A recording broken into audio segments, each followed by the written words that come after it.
রূপ ধরে একটু ওদের বাড়িতে গিয়ে সংসার করে আসি, শাশুড়ির একটু সেবা করে আসি।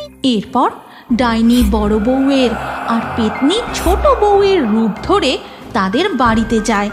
তারপর ভেতরে ঢুকতেই, সোনালি, ও সোনালি, কোথায় গেলি তুই? রাগ করে মুখ ফুলিয়ে কোথায় বসে আছিস?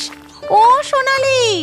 বড় বউ মালিনী ছোট বউ সোনালিকে এদিকে ওদিকে খুঁজতে থাকে। তারপর দেখে সোনালি পুকুর ঘাটে বসে আছে।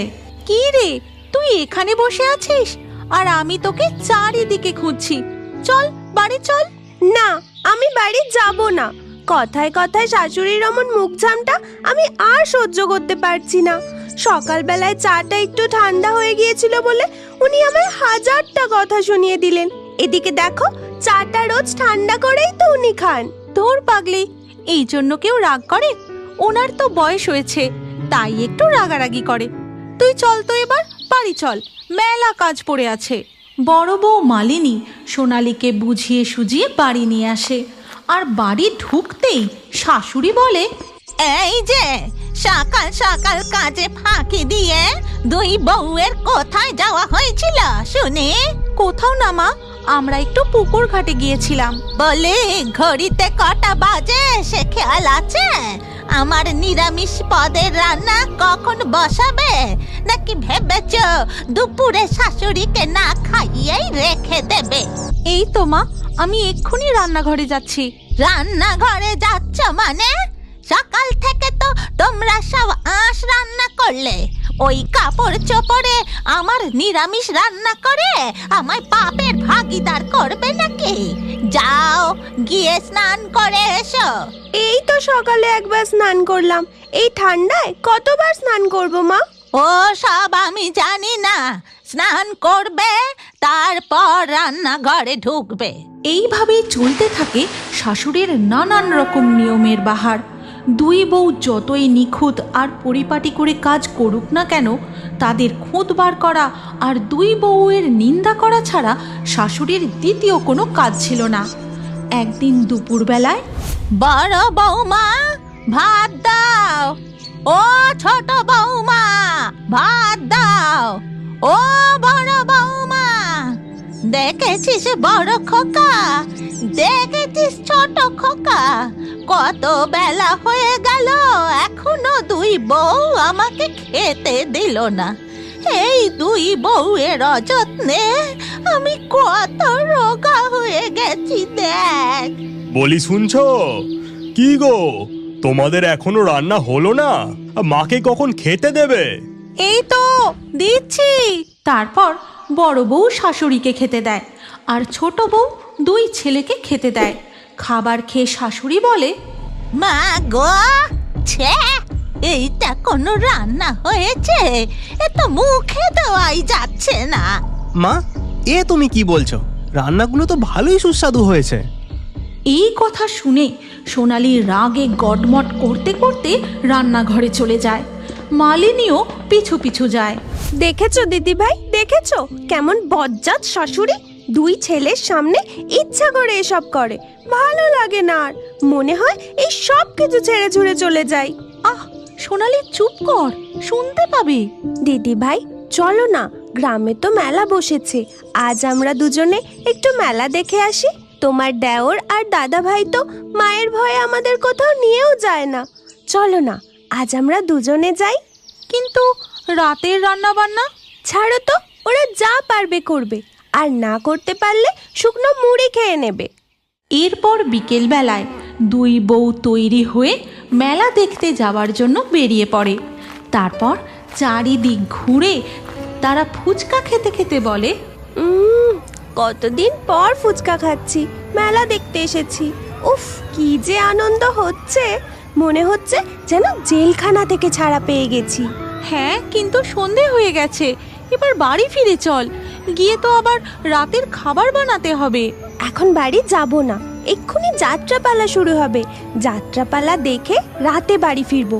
দুই ছেলে আর মা যা পারে করুক, তুমি এখন ফুচকা খাও তো। আর সোনালি ও মালিনী দুই বউয়ের কথা কান খাড়া করে শুনতে থাকে পাশের গাছে বসে থাকা ডাইনি ও পেতনি। গেল যা, দুই বউয়ের কথা শোনো। স্বামী সংসার সব ফেলে এসে এখানে মেলায় ঘুরে ঘুরে বেড়াচ্ছে। আর আমাদের কত দিনের শখ ছিল স্বামী শ্বশুর শাশুড়ি নিয়ে সংসার করব, শাশুড়ির একটু সেবা করব। বেঁচে থাকতে আমার সেই শখ মিটলো কই। ঠিক বলেছিস ডাইনি, আমারও কত শখ ছিল।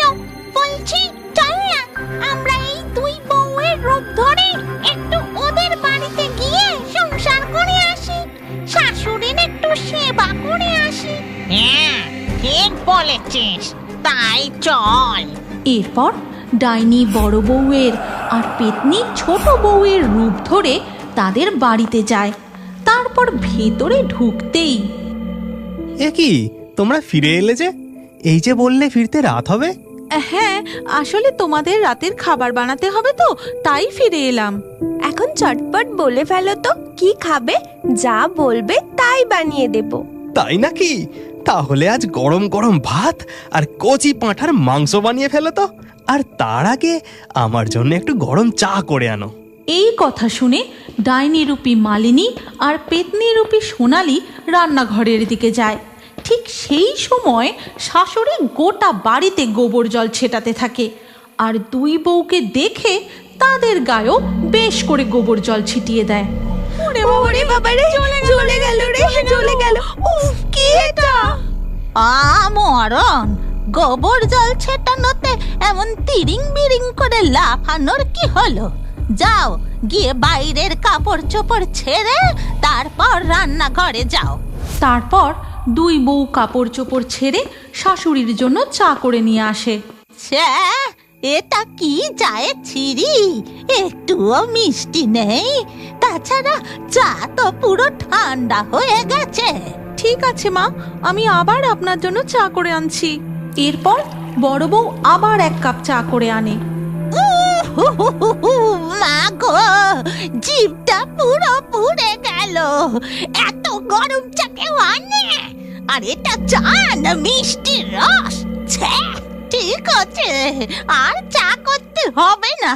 আমার পাটা একটু টিপে দাও দেখি। এরপর শাশুড়ি দুই বউকে দিয়ে একটার পর একটা কাজ করাতেই থাকে, কিন্তু কোনো কাজেই সে সন্তুষ্ট হয় না। ডাইনি আর পেতনি রূপী দুই বউয়ের তো একেবারে নাজেহাল অবস্থা হয়। যাও যাও, তোমাদেরকে দিয়ে একটাও কাজ হয় না। যাও গিয়ে রান্না বসাও। এরপর ডাইনি আর পেতনি রান্নাঘরে গিয়ে মন দিয়ে রান্না করে। তারপর রাতের বেলায় যখন সবাই খেতে বসে, তখন দুই ছেলে ও শাশুড়িকে ভাত আর পাঁঠার মাংস খেতে দেয়। তাই দেখে তো শাশুড়ি, এ কি সব বনেছে কাণ্ড! আমি বিধবা মানুষ, তোমরা কি না আমাকে মাংস ভাত খেতে দিয়েছ? ছি ছি ছি ছি, এ ঘোর পাপ। তোমরা কি না আমাকেও নিজেদের পাপের ভাগীদার করছিলে? এর প্রায়শ্চিত্ত তোমাদের করতেই হবে। কি করতে হবে মা, বলুন? পানা পুকুরে 3 ডুব গেলে স্নান করতে হবে, তারপর গোবর জলে, আর তারপর চলো এখন আগে। এই ঠান্ডায় পানা পুকুরে স্নান করতে হবে? মা, ছেড়ে দাও না, ওরা ভুল করে ফেলেছে। তুই চুপ কর, বউয়ের হয়ে একদম কথা বলবি না। এরপর শাশুড়ি ছদ্মবেশী দুই বউকে পানা পুকুরে নিয়ে যায়, আর তারা দুজন ঠান্ডায় কাঁপতে কাঁপতে ডুব দিতে থাকে।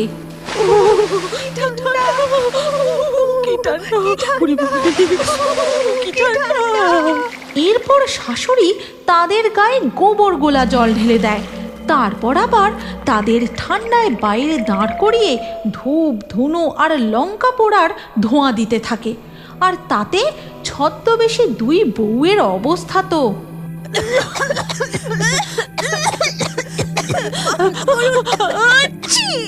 এই হলো পবিত্র গঙ্গা জল।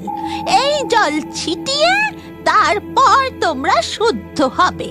না না না, খবরদার ওই জল ছেটাবেন না। না না না, ওই জল ছেটাবেন না।